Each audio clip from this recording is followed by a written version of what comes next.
بسم اللہ الرحمن الرحیم، اللہم صلی علی محمد وعلی آل محمد۔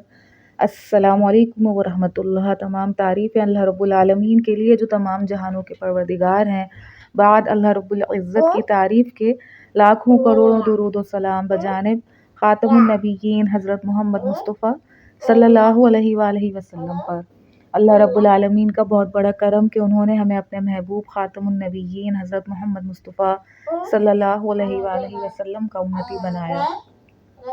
کتاب خوشبو صلاۃ والسلام، مصنف حافظ محسن خان، انہی کی زبانی ان کی کتاب سے ایک درود شریف کی فضیلت کے حوالے سے خوبصورت تحریر آپ کی سماعتوں کے لیے۔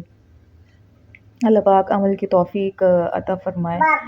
تحریر کرتے ہیں کہ علامہ اقبال اور درود شریف مشہور مسلم لیگ لیڈر راجہ حسن اختر مرحوم نے علامہ اقبال کے تبحر علمی کے متعلق ایک مرتبہ ازراح عقیدت علامہ اقبال سے عرض کیا کہ اللہ تعالیٰ نے آپ کو مشرق و مغرب کے علوم کا جامع بنایا ہے۔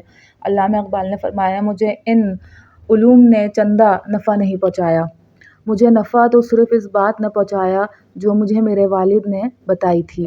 حسن اختر سوچتے ہیں کہ مجھے جستجو ہوئی کہ میں اس عظیم راز کو کس طرح حاصل کروں جس نے اقبال کو علامہ اقبال بنایا۔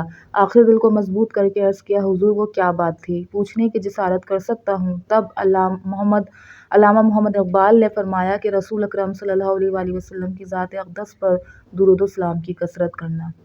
کہ محمد سے وفا تو نے تو ہم تیرے ہیں، یہ جہاں چیز ہے کیا لوح و قلم تیرے ہیں۔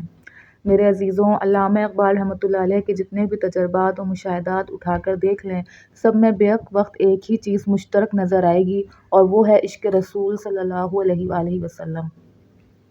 بزرگان دین فرماتے ہیں کہ علامہ اقبال اپنے وقت کے بغیر داڑھی کے ولی تھے، اور آپ کو بارگاہ نبی کریم صلی اللہ علیہ وآلہ وسلم میں خاص مقام حاصل تھا۔ اب یہ مقام کیسے حاصل ہوا؟ صرف اور صرف عشق رسول صلی اللہ علیہ وآلہ وسلم سے، اور جو عشق رسول صلی اللہ علیہ وآلہ وسلم میں رنگا ہوگا وہ ہر سانس کے ساتھ درود شریف پڑھنے والا ہوگا۔ دعا گو ہوں کہ اللہ پاک ہم سب کو درود شریف پڑھنے والا، پڑھوانے والا اور اس کی اشاعت و تبلیغ کرنے والا بنائے، آمین۔ صلی اللہ علی محمد، صلی اللہ علی محمد، صلی اللہ علی محمد۔ مصنف حافظ محسن خان۔ اللہ پاک بات کو سمجھنے کی، اس پر عمل کرنے کی توفیق عطا فرمائے۔ اپنے نبی خاتم النبیین حضرت محمد مصطفیٰ صلی اللہ علیہ وآلہ وسلم کو پہچانیے، ان سے محبت کیجیے، ان سے اپنا رشتہ مضبوط کیجیے، اور خوب درود و سلام کا تحفہ بجانب خاتم النبیین حضرت محمد مصطفیٰ صلی اللہ علیہ وآلہ وسلم کی خدمت اطہر میں دل و جان سے پیش کیجیے، اور تمام امت محمدیہ صلی اللہ علیہ وآلہ وسلم کو اپنی قیمتی دعاؤں میں یاد رکھیے۔ السلام علیکم ورحمۃ اللہ۔